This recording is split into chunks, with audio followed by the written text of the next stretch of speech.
खुश हैं सभी। बाबा को पाकर बहुत सुख मिला, मिला या नहीं? हमें अपने जन्म जन्म की थकान को मिटाना है। जो भक्ति में बाबा से मांगा था तो सब दे रहा है। हमें तो भूल गया क्या मांगा था, उसे सब याद है।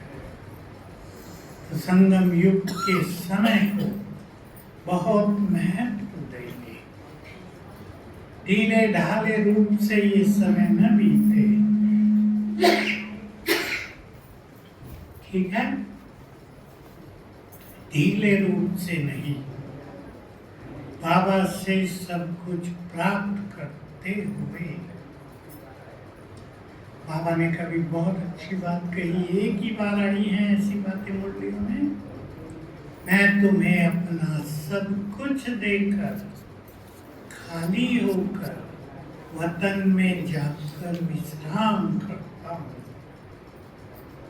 सब कुछ देने आया है, क्योंकि जो उसके पास है वो हमारे लिए ही है। हम कितना लेंगे सोच ले सभी। झोली कितनी बड़ी है, कितने खजाने आ सकते हैं हमारी झोली में, हमें देखना है। बाबा ने कहा था, मैं खजानों की खान का मालिक हूँ, सारी खान तुम्हारे लिए है, ताला चाबी उस पे नहीं है।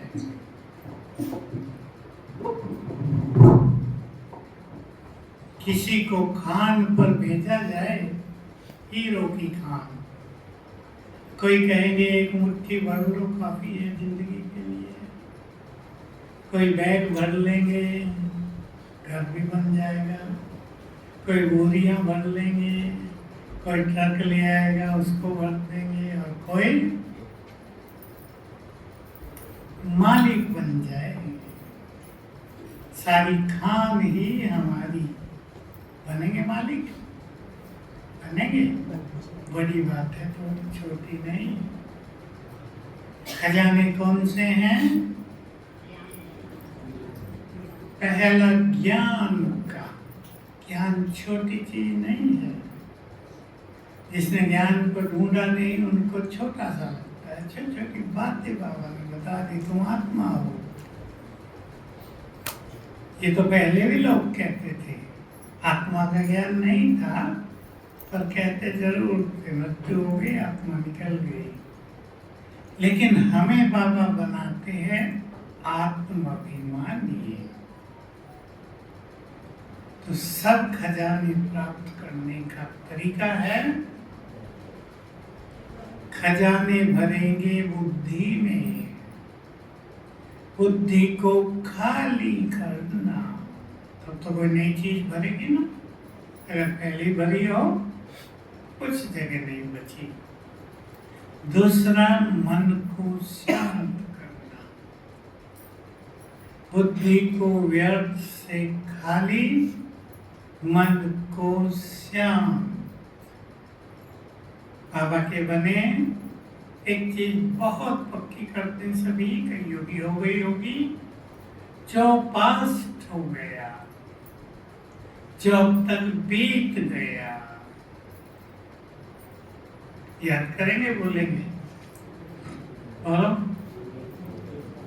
कईयों का पास थोड़ा खराब बीता, संघर्षों में बीता, लेकिन उन संघर्षों ने ही आत्मा को बाबा के पास ले आया। इसलिए बलिहारी उन संघर्षों की जिन्होंने हमें भगवान से मिला दिया।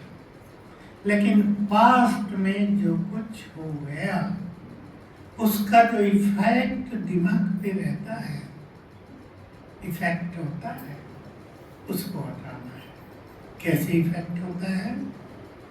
एक माता की कहानी सुनाओ, जिसके जीवन में पहले उसके 3 प्रिय लोगों की मृत्यु हुई।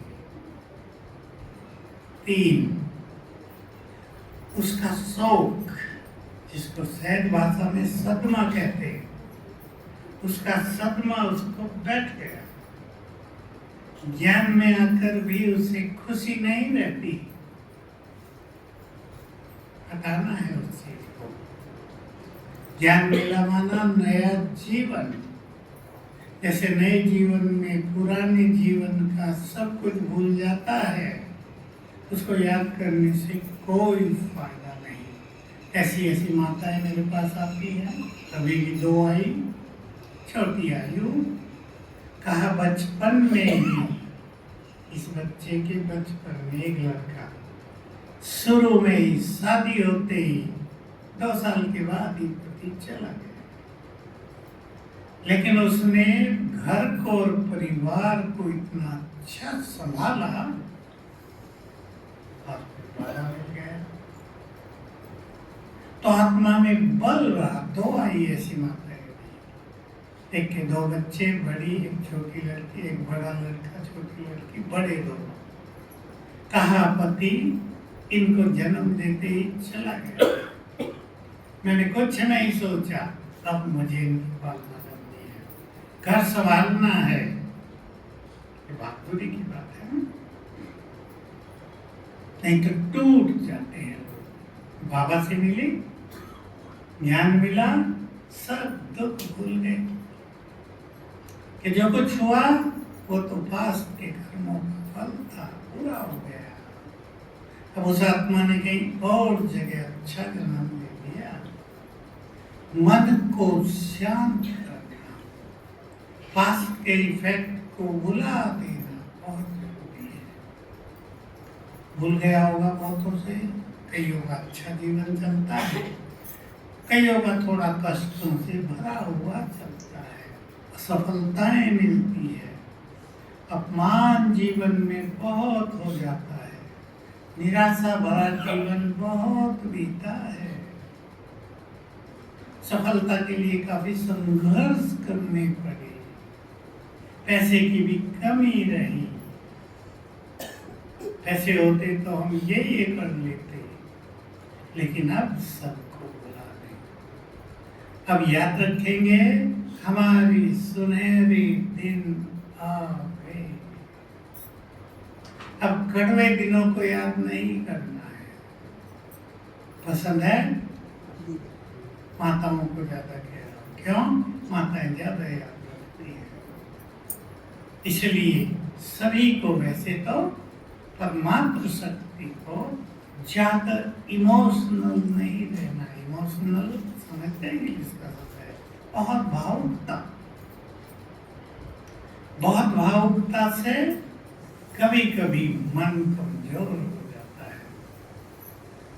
पावरफुल बनाना अपने को, ताकि आने वाले समय की चुनौतियों को सहज पार कर सके।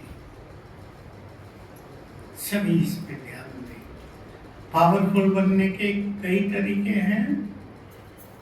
एक वो नशा मास्टर सर्वशक्तिवान का, मेरे साथ सर्वशक्तिमान है ये नशा, और बाबा से योग लगाए तो शक्तियां मिलती रहती हैं। तो सभी को आने वाले समय को फेस करने के लिए, उसका सामना करने के लिए अपने को पावरफुल बहुत बनाना है। बना रहे होंगे आप सभी, बनाते चले। और इस संसार के खेल को, जो आने वाला खेल है, उसको साक्षी होकर देखने की आदत बनाएंगे। जो कुछ हो रहा है, देखो कुछ बातें सुना देता हूँ आपको इस धर्म की, केवल याद रखने की बात है। जो कुछ हो रहा है वही, बोलो आगे, वही सत्य है, वही सत्य है, वही होना है, वही होना, वही सत्य है। किसी के साथ बुरा भी होता है ना, अब यही होना है क्योंकि उसके कर्मों का फल है। वही सत्य है। इस ड्रामा में किसी का कोई दोष नहीं, सब निर्दोष है, सबका पार्ट है ना अपना अपना। मैं उदाहरण दिया करता था, एक हमारे यहाँ एक बार वो व्यक्ति आया जिसने रामायण में रावण का पार्ट बजाया। अरविंद नाम था उसका, पंडित अरविंद। किचन में आ रहा था, दूर से लोगों ने शुरू कर दिया, रावण आ गया, रावण आ गया।